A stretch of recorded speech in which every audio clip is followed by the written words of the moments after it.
ህብስት በመጨረሻም መረረኝ እዛ ቤት እየተሰቃየው መኖር በቃኝ ብላ እንግዲህ ገመድ ይዛ ወደ ጫካ ወጥታለች።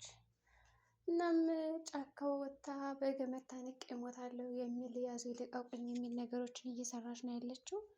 ህብስት እንግዲህ የይፍቱ ስራ ግፍ በጣም ከመብዛቱ የተነሳ ነው እንደዚህ መረር ብላ በመጨረሻም ልትወጣ የቻለችው። እንዲሁም ደግሞ የእናቷን ፎቶ ቀዳባት። የእናቴን ፎቶ ለምን ትቀጃለሽ ብላ ወግታት ነበረ እግሯን ማለት ነው።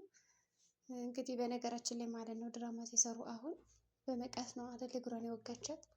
ከዛ ምንም አልተመመም ነበር። በዛ ላይ ደግሞ ጫማውን ነው የወጋችው። ጫማውን ነው የወጋችው እንጂ እግሯን አልነካቻትም ነበረ ማለት ነው። ከዛ ደምቷል እያለች ይፍቱ ስራ ወደ ሳሎን ይዘው ትመጣለች እግሯን እንደዚህ እየጎተተች። ከዛ በተጨማሪ አቶ አለም ደግሞ ፊት ለፊት ግጥም ይላል ማለት ነው። በሩን ከፍታ ልትወጣ ስትል ህብስትም ምን ሆነሽ ነው እንደዚህ የምትሮጪው እና የምታለቅሺው ሲላት፣ አባዬ ያው እናቴ እናቴ እያለች እንግዲህ ፎቶዋን ቀዳብኛለች ብላ ለመናገር ስትሞክር ይፍቱ ስራ ቀደም አለች እና ይች የተደለለች ልጅ እና ቀበጥ ልጅ ይኸው ደም በደም አድርጋ የወጣች እግሬን ትለዋለች። እና በዛ አጋጣሚ ከይፍቱ ስራ ጎን መቆም ግድ ስለነበረበት ልጁን በጥፊ ይመታታል። በዛ ምክንያት አባዬ ግን እኮ መጀመሪያ እኔን ማዳመጥ ነበረብህ፣ ምን እንደተፈጠረና እንደተካሄደ መስማት ነበረበት ጥፊውን ከመምታት በፊት እያለች ነው እንግዲህ አጅሬት ህብስት ማለት ነው የተቆጣችው እና ያለቀሰችው። እሱ ደግሞ ዝም ብሎ በቃ እግሯን ስላየና ሚስቱ ስለሆነች ብቻ ለምን እንደዛ አደረግሽ ብሎ ልክ እንደ ሁልጊዜው የምትጨቀጭቃትና ቁጭ ባለችበት እየሄደች ሰላሟን የምትነሳት መስሎታል። በዛም ምክንያት ነው እንግዲህ ጥፊት ሊደበድባት የቻለ።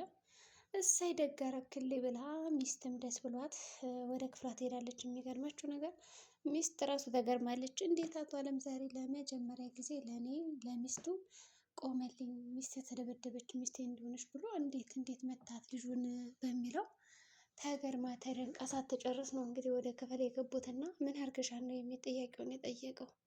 እኔ እንደዚሁ እያየ ለምንድን ነው የምትጠይቀኝ ትለዋለች ማለት ነው። ከዛ እሷም ወደ ውስጥ ሄዳ ማልቀስ ጀመረች።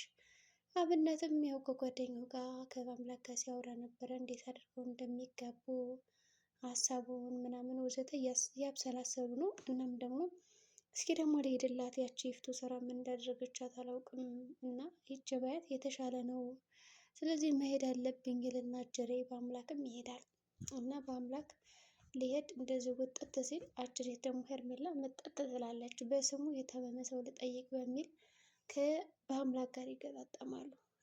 ከዛ በር ስታንኳኳ አብነት ሊከፍት የነበረውን ችግር የለውም እኔ መሄድ ስለማይቀር ከፍቼልህ ልሂድ ይልና በአምላክ በሩን ሲከፍተው ሄርሜላ ናት። ሄርሜላ ደግሞ እንዴት እዚህ ብትሆኝ ነው እዚህ ጋ የተቀመጥሽው ይላታል።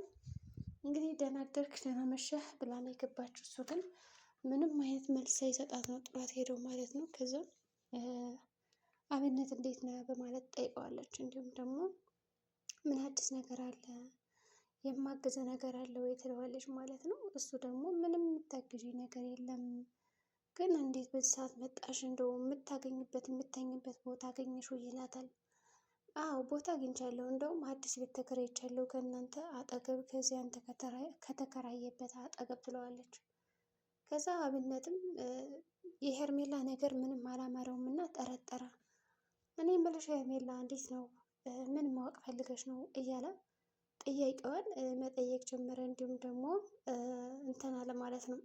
እሺ እውነት ግን ልታገባት ነው እንደው ህብስትን የሚል ጥያቄም ጠየቀችው ደጋግማ። እንግዲህ ያው አጅሬ ሰላይ አድርጎ ልኳት አይደለም ለአብነት ነው እንግዲህ ሰለለው። አብነትን ብቻ ሳይሆን መሰለል ያለባት ሁላቸውንም መሰለል ግድ ስላለባት ነው እንግዲህ እየከፈላት ወደዛ ቤት ሄደችው እና ቤትም የተከራየላት አቶ አለም እዛ አብነት ካለበት አካባቢ።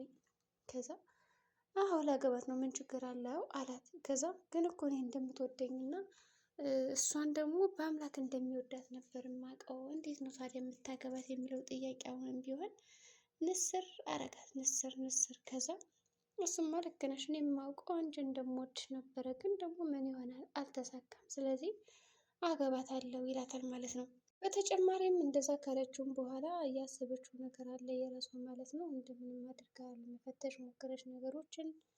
ከዛ በተጨማሪ እንዴት አድርጌ ነው ማሳካት ያለብኝ የሚለውን ነገር ማሰብ ወሰነች ማለት ነው። እናም ደግሞ ምን ባረግ ያዋጣኛል ይላል። ከዛ እንደው የሚገርማችሁ ነገር ቆይ ግን እንደው ሌላ የምታውቀው ነገር የለም ወይም ማወቅ የፈለግሽው ነገር ካለ ንገሪኝ፣ እኔ ችግር የለብኝም አሳውቅሻለሁ ይላታል አብነት። ምክንያቱም ጥያቄዋ ለስለላ የተላከች ነው። ከዛ ወዲያውኑ ግን ለአብነት ደውሎ ልጅ ምንም አላማረኝ ለስለላ ነው የላካት በእርግጠኝነት አስባለም ፈትሿት ብሎ ነው። ያውም ደግሞ እኔ ከተከራየሁበት ቤት ስር እንዴት ልትከራይ ቻለች? ትናንት ምንም መውደቂያ የለኝም ብላ የነበረች ሴት በማለት ይነግረዋል። ከዛ እሱም እውነትህን ነው በቃ እንጠነቀቃለን ይልና መጠንቀቅ ይጀምራሉ። አብነትም ወደ ቤት ሲገባ ህብስት እያለቀሰች ነበር እና አስተካክላት አባብላት ተብሏል። እንግዲህ ያቺ ሞልቃቃ ልጃችሁ ምን ሆና ነው እያለ እየተሳደበ ከእነሱ ፊት፣ ከዛ በውስጡ ደግሞ እረድብን እያለ ነው። በተለይ ደግሞ እኔ ደብድቤያታለሁ ሂድና እስኪ አባብላት ይለዋል። የአባትነት ወጉ ነው ምናምን በላት በማለት ይነግረዋል ማለት ነው። ከዛ በልቡ እጁ ስብር ይበል እያለ ነበር። የሚገርማቸው ነገር በአምላክ በጣም በሚስቀው እጅን ስብር ያድርገው ይለዋል ማለት ነው። በልቡ እየረገመው ነበር በአፉሽ እያለ። ከዛ ሚስትና ባል ቁጭ ብለው መሳላት ጀመሩ። ከዛ እንደዚህ ውጥር ውጥር አድርገው ወደ ስራ ሄድ ይሉታል። ወደ ስራ ይሄዳል። ከዛ ምን ሆነሽ ነው ሲላት የእናቷን ፎቶ እያስተካከለች ነው፣ የተቀደደውን በፕላስተር እያሳዘች ነበረ ላግዝሽ ይላታል። ግን የምትታገዝ ልጅ አልነበረችም። እናም ደግሞ ታያለ በውስጡ ማብሰልሰል ጀመረ። ሌላው ደግሞ ብዙ ነገሮች ነው ማድረግ የፈለገው። ከዛ በተጨማሪ የሚሆነው ይሆናል በማለት ነገሮችን ለማስተካከል ሞክሯል። እንደገና ደግሞ እንደምንም ብሎ እያሰበ ነበር። ከዛ በተጨማሪ ያደረገው ነገር ምንድን ነው? ህብስትን ለማባበል ሞክሯል። ህብስትም ደህና እንዳልሆነች ይረዳና አይዞሽ ይላታል። እና ቆይ አንተ ግን ምን አይነት ጨካኝ ብትሆን ነው እንደዚህ እየተሰቃየው እያየኸኝ መጣህ ማታቅፈኝ? ቢያንስ ምን አይነት ፈሪ ብትሆን ነው በማለት ትወርድበታለች። እሱም አዎ እኔ በጣም ፈሪ ነኝ፣ መጥቼ ላድንሽ እና ልረዳሽ አልችልም ይላታል ማለት ነው። ከዛ በጣም ትናደድና ትበሳጭበታለች። የሆነ ሆኖ ግን ማስተካከል ስላለበት ነገሮችን ጥሏት ሄዷል ማለት ነው። እና ደግሞ ማስተካከል ያለበትን ነገር እያስተካከልም ነበር። ሌላው ደግሞ እሱ ያስበውና የሚመጡት ነገሮች ከባድ ነበሩ። አሁን ህብስት አንድ ነገር ማድረግ አለብኝ፣ እንደዚህ ቁጭ ብዬማ መሰቃየት የለብኝም እያለች ነው ያለችው። እና የእሱ ሀሳብ ምንድን ነው? ከቤት ጠፍታ መታነቅ። ስለዚህ ቤት ጠፍታ ላይ ደብዳቤ እየጻፈች ነበረ በጠዋት ወደ ክፍል ሲሄዱ ያሉ።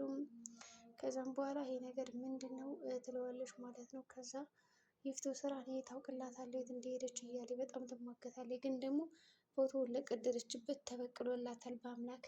የይፍቱ ስራ በጣም የተወደውን ፎቶ ነው የሰበረባት። በቀል መሆኑ ነው ብላ እሷ እራሱ ተረድታ በጣም ስጮህበት ነበር ከወንድሟ ላይ።